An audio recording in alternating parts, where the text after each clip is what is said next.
Washed up and brainwashed musician Ted Nugent spoke at a Trump rally recently. And in addition, I believe, to playing some hits and talking about hits in quotes and talking about how he's looking forward to his final resting place. I don't know what he's talking about. The guy is old, is what I'm trying to say.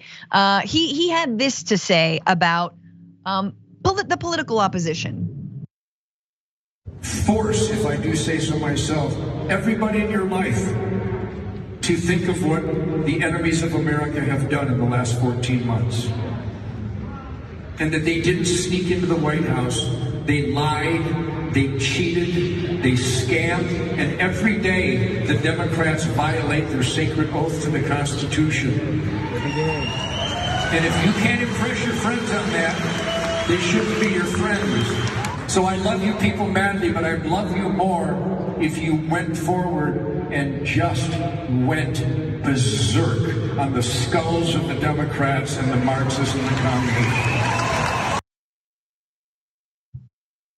Went berserk on the skulls of Democrats. This is a Game of Thrones line echoed by Ted Nugent at a rally, the American Freedom Tour, which was a former President Trump's rally. Obviously, Trump has been an outspoken supporter of the former president, regularly perpetuating false claims about the 2020 presidential election, spreading conspiracy theories about the COVID-19 pandemic. And during his latest appearance, he called upon an estimated 8,000 attendees who you heard cheering to assault those he deems enemies of America. I don't know. I feel like they're already doing that. Haven't we seen that? I think, is this not berserk enough, Dan? Are we not in a berserk enough moment in white supremacist violence in America? I'm really happy that political commentator and future Fox News pundit Ted Nugent is on the case, informing people, because in between making some of the worst played out rock songs of all time and just touring the country in this realm of idiocy. He's not gonna tell, okay, so here's the deal. I've been paying attention, better attention than C-SPAN has, about what the Democrats are doing. Each and every one of them is not listening to their oath. I mean, they're just naming post offices, dude. I'm criticizing Democrats all the time. They're not really using any of the parts of their oath. They're just fundraising, right? You want to look at Republicans and what they did over the Trump administration. You want to talk about violating your oath of office to protect the country and uphold all those values. That's a conversation that he won't have with his largely far right wing, now mainstream right wing base. But there's no other way to interpret. I always remember Alex Jones always saying ridiculous things, but then going politically, because he knew that the lawyers could come from the negative moment, and that worked well. But there's no way to spend, you need to go berserk on the skulls of these Democrats politically. There's no analogy you can put to this. This can only mean violence. And we're already seeing a lot of violence, and far more happening by right-wing perpetrators than left-wing perpetrators when it comes to political violence in this country right now. So Ted Nugent doesn't care.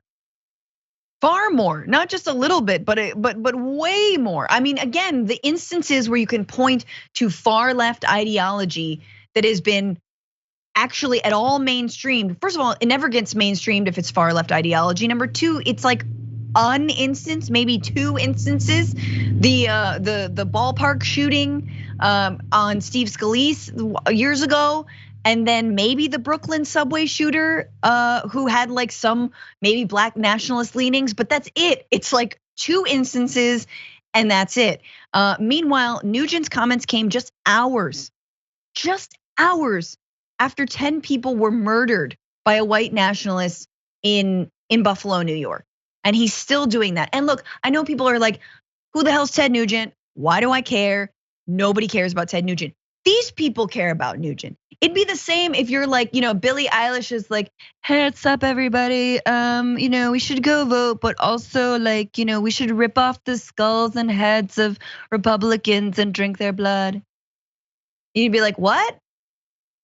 Okay, you know what I mean? You might be like, maybe we should do that. What I'm saying is it's influential. I don't know if that's the way Billie Eilish sounds, but it's it is an influential voice in these very specific spheres of MAGA land. Yeah, when people are saying that there's no one on the right stoking this kind of terrorism because it was argued with this past shooting in New York, and it will be continued to argue. Remember moments like these where, yeah, maybe you can't prove that the shooter was watching this Ted Nugent clip or was in the audience there in the future. But the shooter is in an environment where they are consuming, where this stuff is so common that a random musician is spewing out this kind of stuff. So it's commonly heard everywhere, and none of the major right-wing figures are doing anything to say, hey, maybe let's tap the brakes on even joking about killing our political opponents, considering what the world looks like right now. They know what they're doing. They know what that is. They don't care. Right, and it always is like the third rail of like, we know we're not supposed to say we want to kill people, but we kind of do. Every time Trump always says things, anything violent, get him out of here, throw him out. I'd like to beat them, hurt them. Like, oh, NFL players who are kneeling, like whatever, sock those son of a bitches or whatever he said. Like, that gets the most praise. Like, so it's amazing to me that we are being continued to be told like, oh, you're obsessed with Trump, you're obsessed like that he's not even in office, blah, blah, blah. And you're like, he doesn't need to be. It spawned this kind of political violence. And I think for me, I'm tying it back to the Buffalo shooting and Tucker Carlson's response to it. Tucker Carlson also said, essentially, there's a war. He keeps on talking about a war. He drew a correlation between what happened in Buffalo and what happened in Iraq and Afghanistan. Like there's a war, and you're like, okay, who's on what? Who's on what side of the war in this instance? Because it kind of feels like you're saying that like the Iraqis might be like the Black Americans shopping in this store. Like, what kind of analogy is this? And what I mean is like they keep on steering people towards the idea that we are headed to civil war. And the more armed and unaccountable and insane the far right gets, I would say not even the far left, but kind of like at some point, even someone like me who does not want to pick up a gun ever, really does not. But I'm like, what? Are we headed somewhere? Like, or is this getting worse? Because it is getting worse. And I feel like it's just this like bizarre self-fulfilling prophecy. Yeah, I'll keep my opinions on being a leftist as a gun owner to myself because they will probably piss off a bunch of leftists. But I'll just say the Black Panthers did it for a reason. Yeah, the Black Panthers did it for a reason, and then were systematically targeted, murdered, and undermined. And that's what happens. When Reagan was the governor of California, he passed the assault weapons ban because the Black Panthers were doing armed patrols of their neighborhoods. He was like, oh, now I'm a Republican who hates guns. So there's a historical thing where the mask has been very clearly off for a while. Again, that's where I'll just leave my opinions on that. Do you imagine a world, Dan, in which white Americans toting AR-15s could be the cause to pass an assault weapons ban? No, you're seeing the opposite right now, where white people carrying an AR-15 is pushing people to put more guns on the streets. Even lawful gun owners should be fine with Biden's moves against ghost guns, but they're not, because those same people are like, no, I do want guns that can't be tracked by the government to, hunt deer. Mm-hmm. Yeah, to kill game on my property. That's why I want untraceable guns. Absolutely, yeah, and again, he got his gun legally. He got his gun past the background check, even though he had issued a death threat on his school. Essentially, I'm going to do a mass shooting in my school. That somehow never made it into the record. So you're just like, what are we doing here? And then finally, and we have to wrap, but I can't get over how this kid was apprehended. The daily violence we see on Black and brown people, just for the idea that maybe they shoplifted a thing that they didn't even shoplift, or used a counterfeit bill, as in the case of George Floyd, those people die. And when you kill people and you're white, no, just peaceful apprehension. We can talk to this person. This person's clearly reasonable.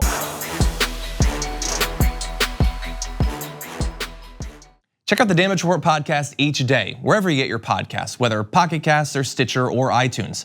You can join me as I give you the news and stories you want, with a range of co-hosts and interview guests jumping in on the fun each day. Again, that's the Damage Report, wherever you get your podcasts. And if you get them at iTunes, don't forget to rate and review. Sometimes I'll read them live on the show.